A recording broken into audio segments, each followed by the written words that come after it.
저희가 지난 시간에는 출애굽기 14장을 읽었고 오늘은 15장을 읽으려고 합니다. 14장에서는 하나님께서 강팍한 마음을 소유한 애굽인은 심판하였지만 죽음의 공포로 떨고 있던 이스라엘 백성은 구원하신 것을 읽었습니다. 홍해는 하나님께서 심판을 행하시는 자리이기도 하지만 동시에 구원을 베풀어 주시는 장소입니다. 구원은 단순한 구원이 아니라 이스라엘 백성들이 죽음을 가까이에서 느꼈고 그러한 때 주님께서 죽음의 공포를 넘어서서 구원을 베풀어 주시는 것을 그들이 경험하였습니다. 그러면 그 다음 단계는 뭘까요? 애굽에 종살이 하던 데에서 구원을 얻었고 애굽 사람들은 심판을 받았고 그러면 그들이 가나안 땅에 가서 살고 그러면 그것으로 다 될까요? 그 일의 의미를 생각해야 됩니다. 하나님께서 베풀어 주신 그 큰 일이 나와 무슨 관계가 있는가 생각을 해야 되고 나와 관계 있는 그 일은 하나님의 경영 가운데에서 어떠한 의미가 있는지를 알아야 나에게 주는 의미도 조금 더 객관성을 지니고 힘을 얻을 수 있을 것입니다. 오늘 읽을 15장을 보면은 나와 관계에서는 여호와를 나의 힘, 나의 노래, 나의 구원, 나의 하나님, 나의 조상의 하나님으로 이야기를 합니다. 그들은 함께 구원을 받았습니다. 그러나 찬송할 때는 납니다. 나의 힘, 나의 노래, 나의 구원, 나의 하나님, 나의 조상의 하나님으로 찬송을 해 나갔습니다. 동시에 15장에 있는 이 노래는 창조의 배경에서 이해할 수 있습니다. 그리고 동시에 주님께서 거룩한 젖소로 인도하실 것을 소망합니다. 구원받았으니까 좋다 하고 끝나는 것이 아니라 과거를 돌이켜서는 하나님께서 행하신 창조의 일이 지금 이루어진다 하면서 창조의 용어로 구원을 설명하고 이루어야 될 목적지에 대해서 이야기를 합니다. 조금 더 이러한 주제들을 출애굽기 15장 모세의 노래로 알려져 있는데요. 이 노래를 읽어가면서 이러한 주제들 생각해 보겠습니다. 먼저 1절로 5절입니다. 이때 모세와 이스라엘 자손이 이 노래로 여호와께 노래하니 일렀으되 내가 여호와를 찬송하리니 그는 높고 영화로우심이요 말과 그 탄 자를 바다에 던지셨음이로다. 여호와는 나의 힘이요 노래시며 나의 구원이시로다. 그는 나의 하나님이시니 내가 그를 찬송할 것이요 내 아비의 하나님이시니 내가 그를 높이리로다. 여호와는 용사시니 여호와는 그의 이름이시로다. 그가 바로의 병거와 그 군대를 바다에 던지시니 그 택한 장관이 홍해에 잠겼고 큰 물이 그들을 덮으니 그들이 돌처럼 깊음에 내렸도다. 예, 모세와 이스라엘 자손이 여호와를 찬송하는데요. 우리가 여호와를 찬송하리니 하지 않고 내가 이야기를 합니다. 내가 여호와를 찬송하고 그러면서 여호와는 나의 힘, 나의 노래, 나의 구원, 나의 하나님, 나의 조상의 하나님이라고 하면서 내가 그를 찬송하고 그를 높이겠다고 이야기를 합니다. 이건 찬송하는 사람 한 사람이 우리 조상의 하나님을 나의 하나님이라고 고백하는 겁니다. 그분이 나의 힘입니다. 힘은 나에게 있는 것이 아니라 그분에게 있고 그분이 나의 노래입니다. 나를 자랑하는 것이 아니라 그분만을 자랑하고 그분이 나의 구원입니다. 내 힘으로 구원을 얻을 수 있는 것이 아니라 그분께 나가는 것이 나의 구원이라 합니다. 나의 하나님이고 나의 조상의 하나님으로 언약을 이루신 분이라고 이야기를 하면서 내가 그분만을 높인다고 합니다. 여호와 그분은 용사이시고 여호와가 그분의 이름이라고 이야기합니다. 애굽 사람은 여호와가 누구간데 했는데요. 이스라엘 백성은 여호와가 그분의 이름이다 하면서 여호와의 이름을 나와 관련해서 이야기를 합니다. 하나님께서 용사로서 홍해에서 그들을 구원하셨는데요. 바로의 병거와 그 군대를 바다에 던지시고 바로의 그 군대 장관들 다 홍해에 잠겼습니다. 큰 물이 그들을 덮으니 그들이 돌처럼 깊음에 내렸습니다. 깊음이라는 말은요, 창세기 1장 2절에 나오는 말입니다. 흑암이 깊음 위에 있고 하나님의 신이 수면을 운행했다 합니다. 깊음이 있는데요, 그 깊음 가운데에서 하나님께서 여호와의 신이 창조했습니다. 홍해 장면을 한번 생각해 보십시오. 애굽 사람들이 오는데 구름 기둥과 불 기둥이 있어서요, 구름 기둥 때문에 애굽의 마차가 가까이 가지 못합니다. 그러나 이스라엘 백성 있는 데는 빛이 있습니다. 불기둥입니다. 그래서 그들은 평안하게 나갑니다. 첫째 창조가 어떤 거였죠? 빛과 어두움을 구분했는데 그러한 빛과 어두움의 대비가 있습니다. 둘째 날 하늘의 물과 하늘 아래 물로 나뉘고 셋째 날 물과 뭇을 나누었습니다. 지금 그들이 건너는 홍해는 물과 물이 나뉘었습니다. 그리고 마른 땅이 나타났습니다. 거기를 가고 있는 겁니다. 그리고 이스라엘 백성들을 괴롭게 했던 애굽 사람들, 바로와 그의 군대 장관은 깊음에 던져졌습니다.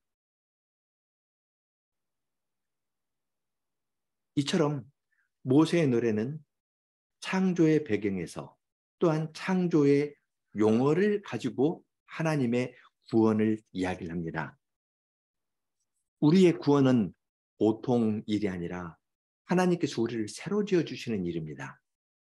죄인이고 죽음을 두려워하고 있는데 그들이 하나님께서 재창조하시는 것을 경험하도록 하는 겁니다. 홍해를 지나면서.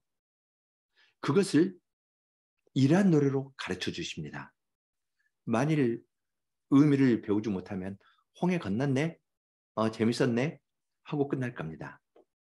그러나 주님께서는 홍해를 건넌 의미가 무엇인지 이러한 노래로 가르쳐 주십니다. 6절부터 10절을 보면은 하나님께서 행하신 일을 조금 더 자세히 말씀하시고 그러면서 동시에 바로의 군대들이 어떠한 생각을 갖고 있는지에 대해서도 이야기를 합니다. 6절부터 10절입니다. 여호와여, 주의 오른손이 권능으로 영광을 나타내시니이다. 여호와여, 주의 오른손이 원수를 부수시니이다. 주께서 주의 큰 위엄으로 주를 거스리는 자를 엎으시니이다. 주께서 진노를 발하시니 그 진노가 그들을 초계같이 사르니이다.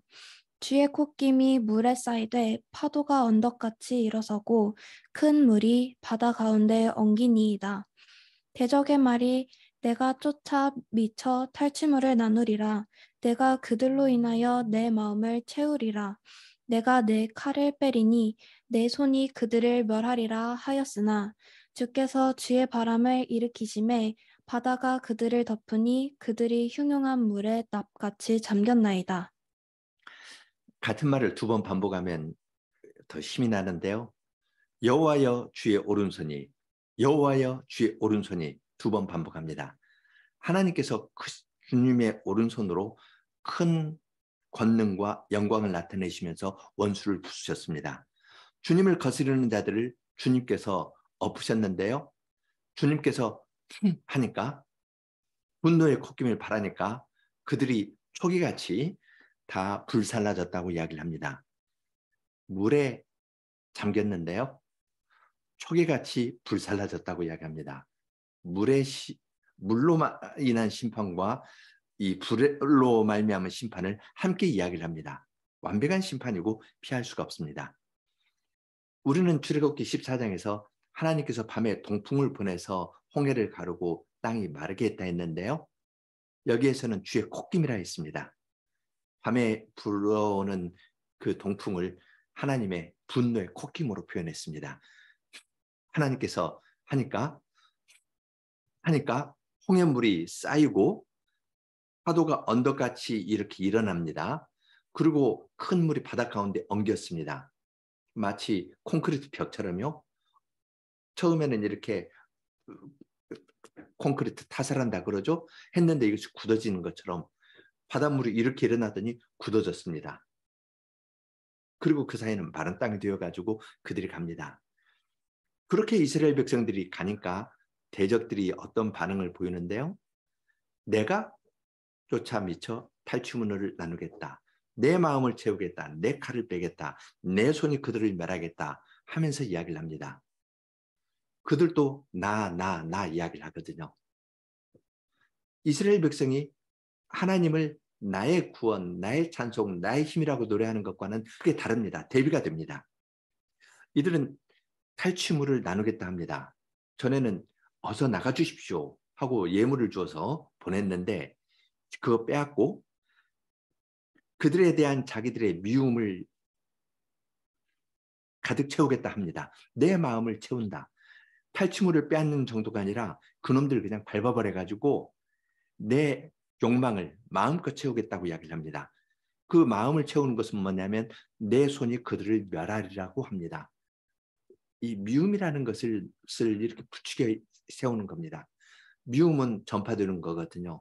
그리고 서로 이야기를 주고받으면서 더 커지는데요. 미움의 끝은 상대를 없애는 겁니다. 처음에 출발할 때는 애굽 사람들이 이스라엘 백성들을 잡아다가 다시 종으로 삼자 그랬는데 종으로 삼으려면 죽이면 안 되잖아요. 그러나 미움에 사로잡히면 보이는 것이 없습니다. 그래서 탈취물을 찾고 마음을 채워서 그들을 다 멸하겠다고 이야기합니다. 하나님이 계시지 않은 것처럼 그들은 행동합니다. 어떠한 것이 예상될까요? 그들은 하나님의 심판을 받기에 합당한 자라는 것이 이러한 말에서 드러납니다. 그래서 하나님께서 그들을 바다로 덮어서 그들이 흉흉한 물에 납같이 잠겼습니다. 납이 있으면 아주 깊은 물에 잠기는 것처럼요. 앞에서는 돌처럼 깊음에 내렸다 했는데 여기에서는 흉흉한 물에 납같이 잠겨서 조용히 흔적도 없이 사라지게 되었다고 이야기를 합니다. 하나님을 반대하던 자들은 없어졌습니다. 그러면 남는 것은 누구일까요? 11절, 12절입니다. 여호와여, 시인 중에 주와 같은 자 누구니까? 주와 같이 거룩함에 영광스러우며 찬송할 만한 위엄이 있으며 기이한 일을 행하는 자 누구니까? 주께서 오른손에 드신즉 땅이 그들을 삼켰나이다. 하나님께서 애굽 사람을 치시고 애굽의 군대를 치시는 것은 단지 애굽 사람들만이 아니라 애굽 사람들이 섬기는 신들까지 다 치신 겁니다. 애굽 사람들은 자기의 신들을 의지하고 왔는데 애굽의 가장 강한 군대가 납같이 물에 잠겨 버렸습니다. 그것과 더불어서 애굽의 신들도 잠잠하게 되었습니다. 흉흉한 물에 납같이 잠겼고요. 돌처럼 기쁨에 잠겨버렸습니다. 물은 조용히 흐릅니다. 원수는 밑에 있습니다. 더 이상 원수는 없습니다. 남는 것은 하나님밖에 없습니다. 하나님의 거룩함과 영광스러움, 하나님의 위엄, 그것만 나타납니다. 하나님께서 이러한 기이한 일을 우리들을 위해서 행하셨다 하면서 하나님 심판하시고 우리를 구원하시는 하나님을 그들은 찬송하였습니다.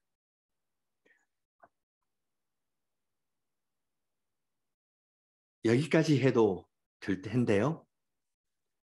신들 중에 주와 같은 자 누구니까 하는 이 선언을 한 다음에 그 다음 미래에 관한 이야기가 있습니다. 하나님께서 구원하신 이들을 어디로 인도하실 것인지에 대해서 13절로 18절에서 이야기합니다. 주께서 그 구속하신 백성을 은혜로 인도하시되 주의 힘으로 그들을 주의 성결한 처소에 들어가게 하시나이다. 열방이 듣고 떨며 블레셋 거민이 두려움에 잡히며 에돔 방백이 놀라고 모압 영웅이 떨림에 잡히며 가나안 거민이 다 낙담하나이다. 놀람과 두려움이 그들에게 미침에 주의 팔이 큼을 인하여 그들이 돌같이 고요하였사오되 여호와여 주의 백성이 통과하기까지 곧 주의 사신 백성이 통과하기까지였나이다. 주께서 백성을 인도하사 그들을 주의 기업의 산에 심으시리이다. 여호와여, 이는 주의 처소를 삼으시려고 예비하신 것이라. 주여, 이것이 주의 손으로 세우신 성소로소이다. 여호와의 다스리심이 영원 무궁하시도다 하였더라. 지금 구원을 얻은 다음에요. 그 다음 목표에 대해서 이야기를 합니다. 13절에서 주의 성결한 처소에 들어가게 하시나이다. 17절에서 주의 처소로 삼으시고 주의 손으로 세우신 성소로 그들을 인도하신다고 이야기를 합니다. 하나님께서 그들을 구원하실 때 이미 조상들에게 약속하신 그 땅, 젖과 꿀이 흐르는 땅으로 그들을 인도하시겠다 했는데 그 땅을 뭘로 표현하냐면요. 하나님의 거룩한 처소, 하나님의 기업의 산, 하나님의 손으로 세우신 성소를 이야기를 합니다. 가나안 땅 자체가 하나님께서 그의 백성과 함께 거하시는 거룩한 곳이라고 이야기를 합니다. 이건 주님께서 언약을 지키시는 그 은혜로 이루어지는 일입니다.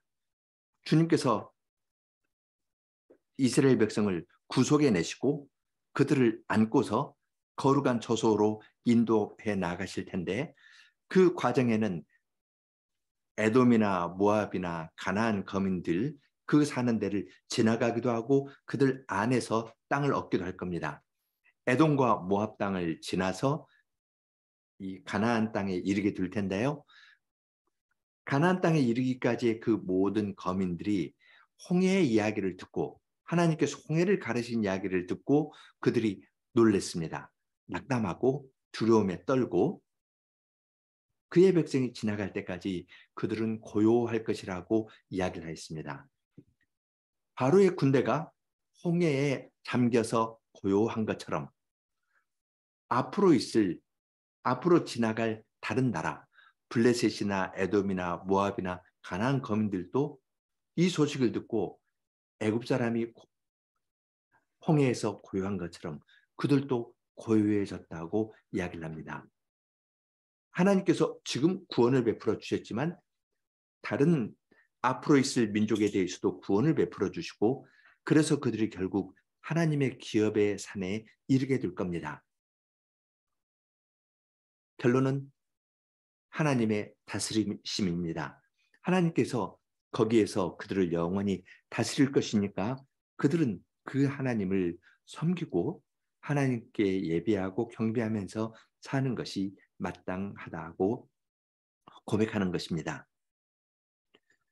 이제 세 가지 점에서 생각해 보려고 합니다. 홍해의 구원을 이야기를 할 때 재창조의 일로 설명합니다. 흑암이 깊음 위에 있고 하나님의 신이 수면에 운행했다고 창세기 1장 2절에서 이야기를 했습니다. 홍해의 그 장면을 가서 보면 빛과 어둠이 대비가 되고 있고요. 물과 물이 갈라지고 마른 땅이 생긴 배경에서 홍해의 구원을 설명합니다. 구원은 내가 개인적으로 얻고 내가 복된 삶을 살았다고 하는 것에 그치는 것이 아닙니다. 나는 죽음의 위협이 왔을 때 두려워 떨던 자입니다. 그러한 자를 하나님께서 재창조해 주셨습니다. 재창조의 용어로 우리의 구원을 설명해 주는 것이 우리에게 큰 복이 됩니다. 하나님께서 우리를 왜 하나님 형상으로 창조하셨겠습니까? 하나님과 교제하고 사귀기 위함이었습니다. 하나님께서 우리를 왜 다시 지으셨겠습니까? 이것은 거룩하신 하나님께 향하고 그분의 성소에서 하나님과 교제하면서 살도록 하려고 하나님께서 우리를 구원해 주셨습니다. 따라서 우리는 나를 나타내거나 자랑하는 것이 아니라 하나님께서 나의 구원이시다. 나의 힘이시고 나의 노래시고 나의 구원이다 하면서 찬송합니다. 누가 우리 하나님 여호와와 같은가 하면서 하나님께 찬송합니다. 나의 이름을 나타내는 것가 아니라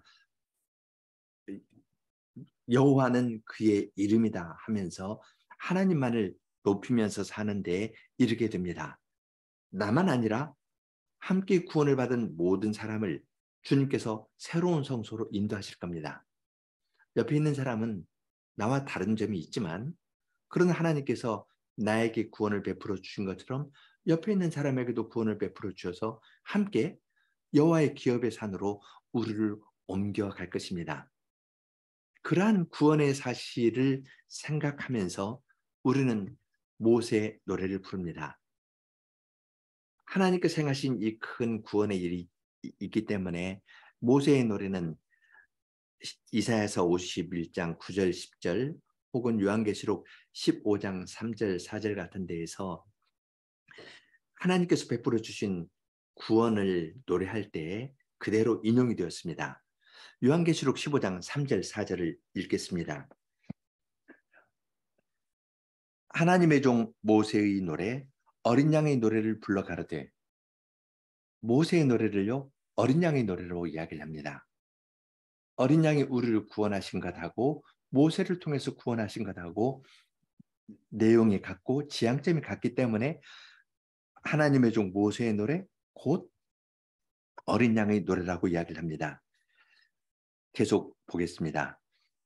주 하나님 곧 전능하신 이시여 하시는 일이 크고 기이하시도다. 만국의 왕이시여 주의 길이 의롭고 참되시도다. 주여 누가 주의 이름을 두려워하지 아니하며 영화롭게 하지 아니하오리이까. 오직 주만 거룩하시니이다. 주의 의로우신 일이 나타났음에 만국이 와서 주께 경배하리이다. 하나님께서 홍해에서 구원을 베풀어 주었을 때 반대하던 모든 사람들은 납같이 혹은 돌같이 홍해에 잠겨서 조용했습니다. 그리고 하나님만 찬송받았습니다. 역사의 마지막에도 하나님을 거스르던 자들은 모두 돌같이 납같이 잠잠해지고 하나님의 거룩하심과 의로우심만 찬송을 받을 겁니다. 만국이 주께 와서 경배할 것입니다. 주님의 다스리심은 영원 무궁합니다. 함께 기도하겠습니다. 거룩하신 하나님 아버지, 주님께서 저희들에게 구원을 베풀어 주셨지만 저희는 그 구원을 개인적인 것으로 생각하고 나의 복과 관련해서 나의 진로와 관련해서 생각하는 경향이 있습니다. 그렇기 때문에 주님을 모셔 섬긴다면서도 자기 행복을 추구하는 데에서 벗어나지 못하기 때문에 우상을 섬기는 사람들의 심정과 별반 차이가 없습니다. 그러한 저희들이지만 주님께서는 저희들을 권능의 말씀으로 새로 지어주셨고 저희를 구원하신 일을 재창조의 일로 알려주시면서 저희의 마음이 주님께 향하도록 인도하여 주십니다. 주님의 거룩한 처소에 주님의 백성들과 함께 이르게 하여 주시고 거기에서 사람의 소리는 잠잠하고 사람의 이름은 없어지고 오직 주님의 이름만이 높임을 받는 대로 저희 모두를 인도하시는 것을 저희들이 말씀에서 배우오니 이러한 말씀을 저희들이 마음에 새기고 주님께 더 가까이 나아가는 사람들이 되게 하여 주시옵소서. 예수님 이름으로 기도합니다. 아멘.